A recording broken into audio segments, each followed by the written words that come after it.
Què tal, com estan? Benvinguts a l'Ull al Dia. Avui és dilluns, comentem l'actualitat i per fer-ho ens acompanya la diputada de Ciutadans, Partido de la Ciudadanía al Parlament de Catalunya, la senyora Carina Mejías. Benvinguda. Hola, bon dia. Com estem? Molt bé. Avui, evidentment, amb un nom propi que marca portades a diari, actualitat i els propers dies, com és el del president Adolfo Suárez, que, com tots ja sabem abastament, va morir ahir a l'edat de 81 anys. Quins records li desperta la figura, gairebé ja símbol, Adolfo Suárez? Bé, des d'algú que té inquietuds polítiques no es pot obviar que aquesta ha estat una de les personalitats més importants a la política espanyola dels últims anys, de l'últim període. Va ser una persona que va obrir la porta a la democràcia de la llei a la llei, és a dir, sense una ruptura, sense una crisi social o sense evitant tot tipus d'enfrontament, i per tant va fer una tasca molt important i sobretot molt dura. Avui recordaven molt dels seus col·laboradors la dificultat que va tenir per tirar endavant aquesta aposta ferma juntament amb el rei d'Espanya, el rei Joan Carles, per obrir la porta a la democràcia a Espanya, crear un sistema de partits, crear cambres democràticament elegides i assentar en definitiva el règim en el que vivim avui, que és una democràcia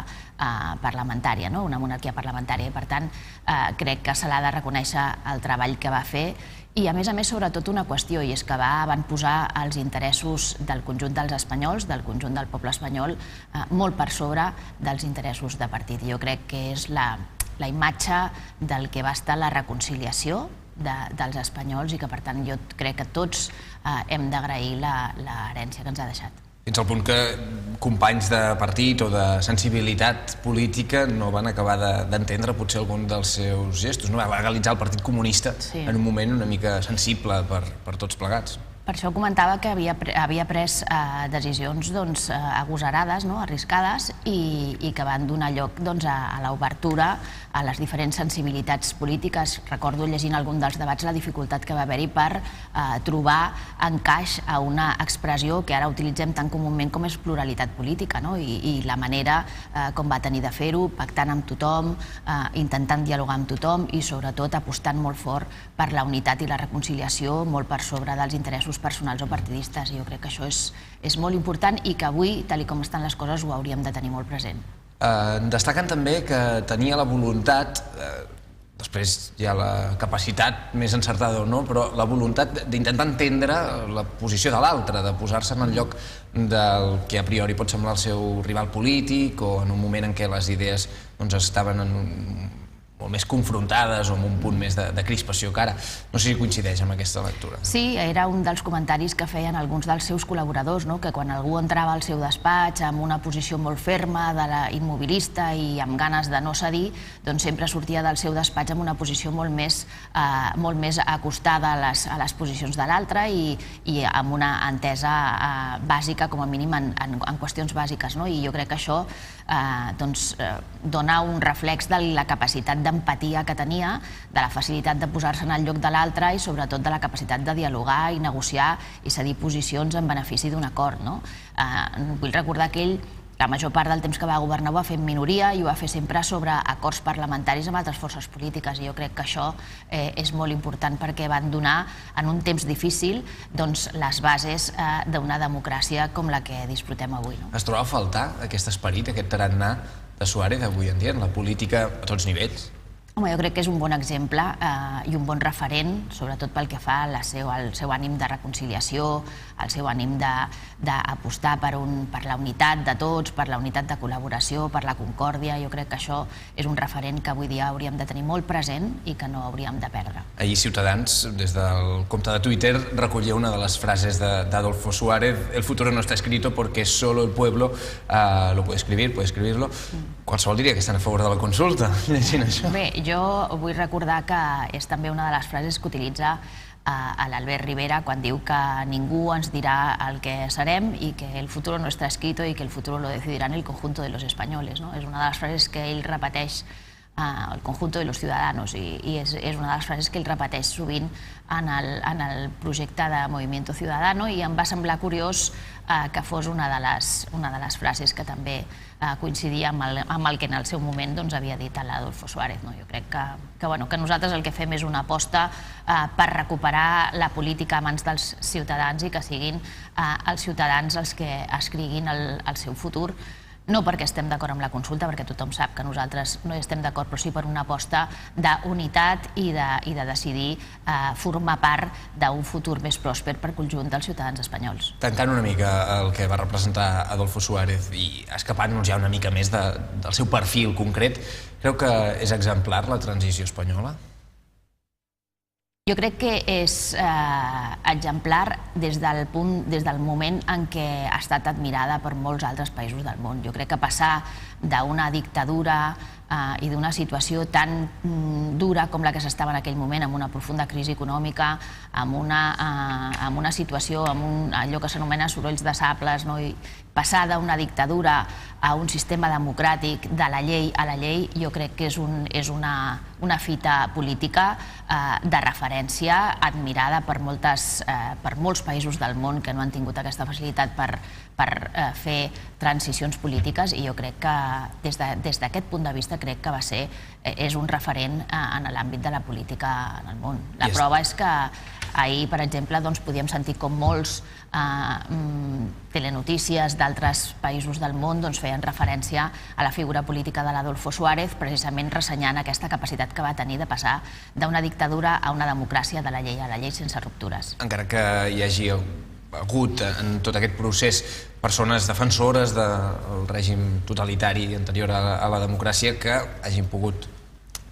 diguem, circumval·lar fins a l'actual situació democràtica? Bé, jo crec que aquesta també és una de les virtualitats, el que puguis fer reflexionar o reconduir posicions polítiques cap a posicions polítiques que en aquell moment estaven a favor de la dictadura, reconduir-les cap a posicions democràtiques perfectament assumides. Jo crec que també va ser una de les virtualitats del moment. Jo crec que ara en aquests moments ja no queden persones que tinguin ni tan sols una ensenyació del que va ser la dictadura, i crec que en aquests moments a Espanya, al conjunt d'Espanya, hi ha en aquests moments una cultura democràtica i sobretot la intenció de tots els ciutadans de treballar conjuntament per millorar les nostres condicions de vida i anar cap a un millor sistema de vida, un millor sistema polític, un millor sistema democràtic, aprofundint aquesta democràcia. Canviem una mica de qüestió, malgrat que hi té a veure una mica, perquè si ens n'anem a França, on aquest cap de setmana veiem eleccions municipals a la majoria dels ajuntaments francesos, i veiem una situació que no sé si encara no està resolta, que és un augment bastant fort dels partits o del partit d'extrema dreta, la força que encarna Marine Le Pen, primer el pare, després ara la filla, i que ha tingut molts suports en molts ajuntaments, ha crescut molt i a més ha aconseguit algunes alcaldies importants, com per exemple la de Perpinyà, que és la que ens queda més propera. La preocupa això? Sí, és bastant preocupant perquè són partits que tenen tints xenòfobs i antidemocràtics, i per tant crec que tots aquells partits polítics que estan en contra del que és la democràcia no fan cap bé al conjunt del projecte, sobretot del projecte europeu i del projecte de convivència. Aquests fenòmens de partits amb tints xenòfobs i antidemocràtics estan malauradament apuntant en altres països europeus. Hem tingut l'exemple que ha passat a Grècia, han sortit també a Suïssa, han sortit a França, també porten molts anys ja intentant o participant d'eleccions, intentant trobar el seu lloc dintre del sistema de partits, i a mi sí que em preocupa en tant en quant són partits amb una ideologia política que jo no comparteixo, perquè considero que són xenòfobs i amb tints antidemocràtics, i jo crec que són la conseqüència d'una crisi econòmica molt profunda que està patint el conjunt d'Europa i que alguns aprofiten per fer populisme i per presentar projectes ideològics que anuncien solucions que no es corresponen amb la realitat. Per tant, jo crec que tots els demòcrates europeus en el seu conjunt hem de continuar treballant per aprofundir en la nostra democràcia, per millorar la nostra democràcia, per garantir que tots aquests llocs on apunten aquests partits de tints xenòfobs puguin evitar-se la seva consolidació i garantir que, sobretot, treballar molt per garantir unes millors condicions de vida en aquelles zones més deprimides que poden ser precisament el caldo de cultiu més fàcil perquè aquests partits arrelin. I li preocupa el pes que tenen a casa nostra, aquests partits, o aquest partit? Em preocupa, sí. Em preocupa sobretot perquè Catalunya és l'única comunitat autònoma que té en el seu territori representació d'un partit com Plataforma per Catalunya, que és un partit, evidentment, homologable al que és el partit de Le Pen o el partit que ha sortit a Grècia, i que, per tant, té clarament un tint xenòfob. A mi això em preocupa seriament per la grandària que puguin aconseguir, i jo crec que entre tots hem de treballar per guanyar democràticament aquest espai en benefici de forces políticament democràtiques i que puguin donar resposta a aquestes situacions. I com s'hi actua davant d'això? Quins són els mecanismes o quines són les opcions que la democràcia té per frenar aquests moviments? Jo crec que és molt important que la gent sàpiga que altres partits polítics tenen solucions reals, perquè aquests partits el que fan és provocar o plantejar solucions que no són veritat o que a més són inacceptables. Jo crec que tots hem de ser molt sincers en plantejar solucions a qüestions com la immigració o la creació d'ocupació o l'accés a l'educació. Jo crec que són plantejaments que hem de fer de forma molt sincera, de forma clara i sobretot solucions possibles davant situacions de possible conflicte social que puguin generar aquests temes. I crec que és important que siguem sincers, que siguem pràctics i sobretot que siguem valents a l'hora d'afrontar aquestes situacions per evitar que altres, amb idees populistes i sobretot xenòfobes, puguin guanyar terreny en l'àmbit aprofitant la democràcia. Això sobretot va ser diumenge, les eleccions als ajuntaments francesos. Si ens traslladem a dissabte i a Madrid hi veiem una multitudinària marxa, no m'atreveixo a posar xifres perquè se n'han dit tantes, i d'una escala tan enorme, la més gran em sembla que volta els 2 milions i la més petita les 36.000 persones, és a dir, que amb una escala així no sé gairebé com es pot afrontar, però una marxa amb moltes persones, la marxa per la dignitat, que va acabar moltes imatges que ja hem anat veient, més de 100 ferits, 24 detinguts, i amb una altra conseqüència, que és que hi ha concentracions de policies dient que es van arribar a uns nivells de tolerància que no s'hauria d'haver arribat, sobretot perquè es posava en risc la vida d'alguns policies que van també haver de suportar unes situacions de molta tensió. Amb què es queda de la manifestació que vam veure dissabte? Bé, jo la veritat és que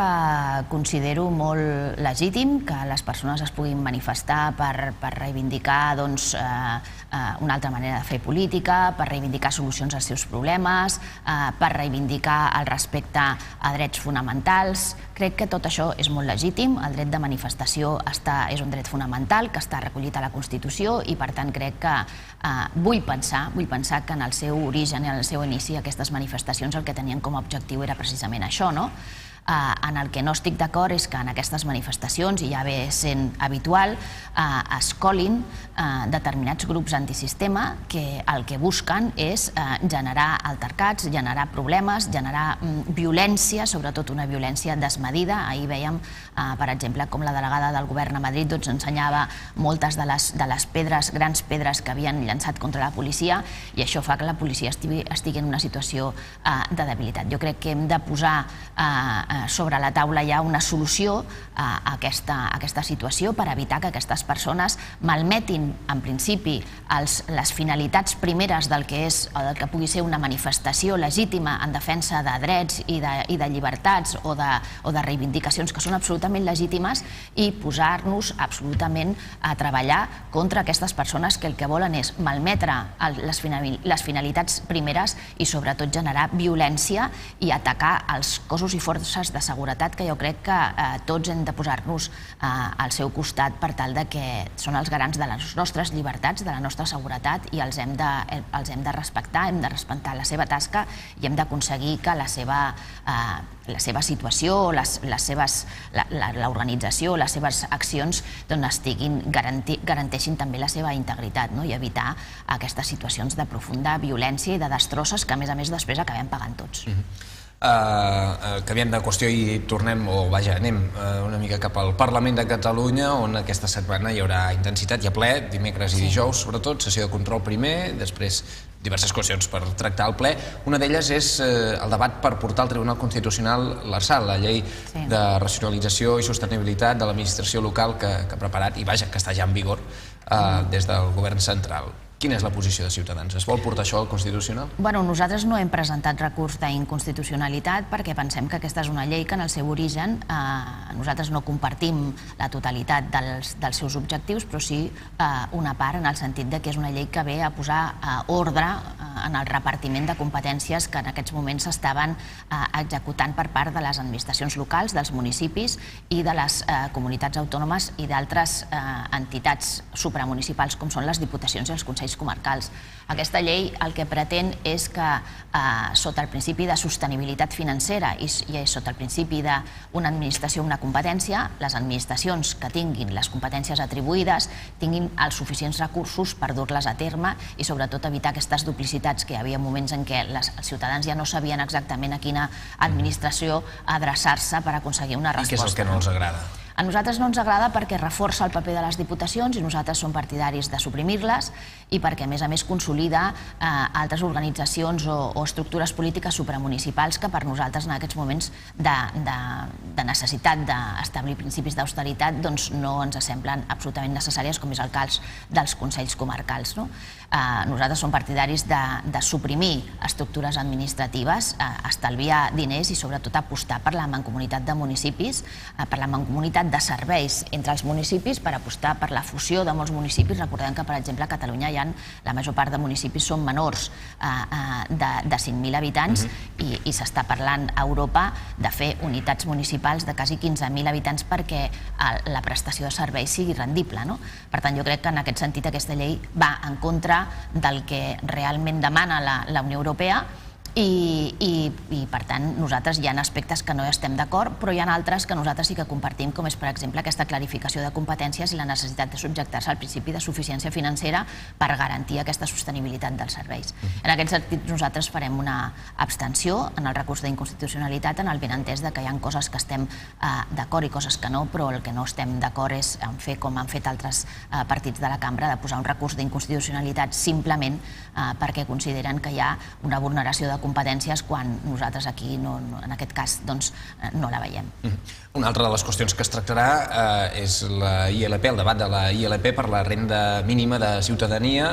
això que ha aconseguit bastantes més signatures de les que són necessàries per tal que es pugui tramitar al Parlament qüestions que demana la gent, la ciutadania. Quina és la posició de Ciutadans davant d'això?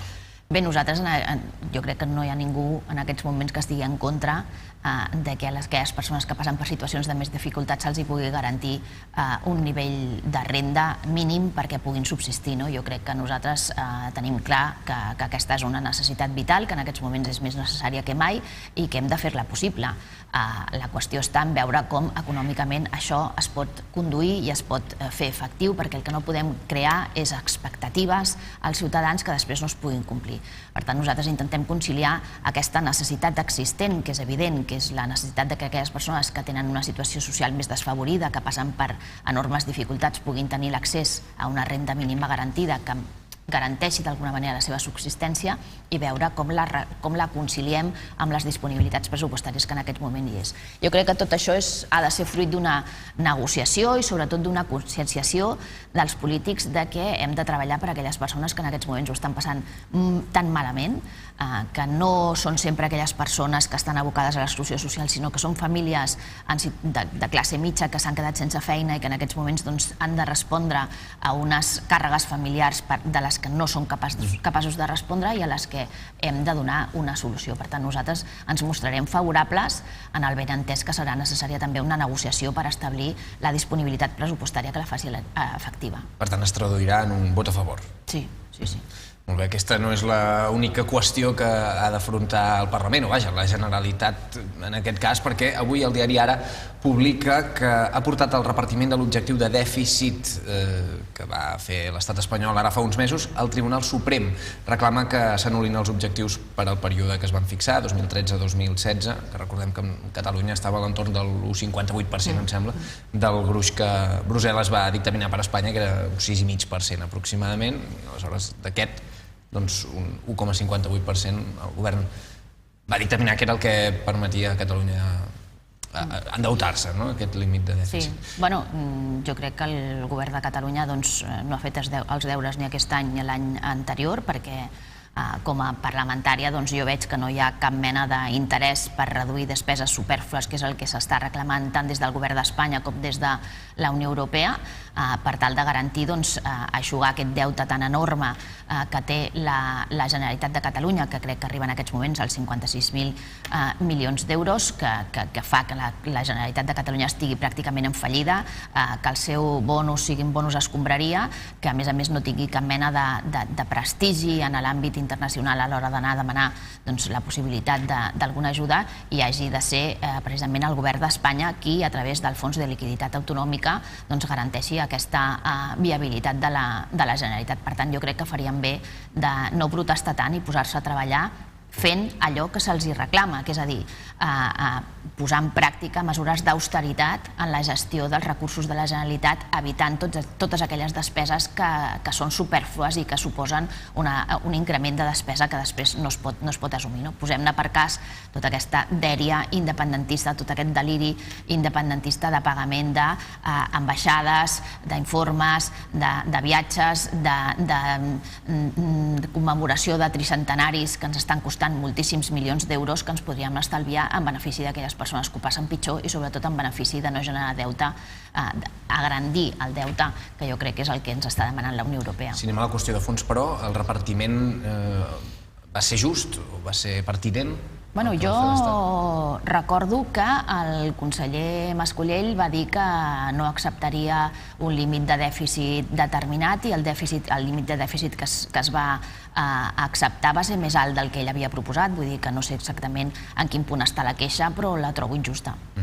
Acabem, senyora Mejías. Abans parlàvem de les eleccions municipals a França. No sé si vostè encara les properes municipals que es viuran a l'estat espanyol amb una perspectiva en concret, no sé quines intencions té amb això, si és que hi vol participar d'alguna manera o la seva activitat continuarà al Parlament.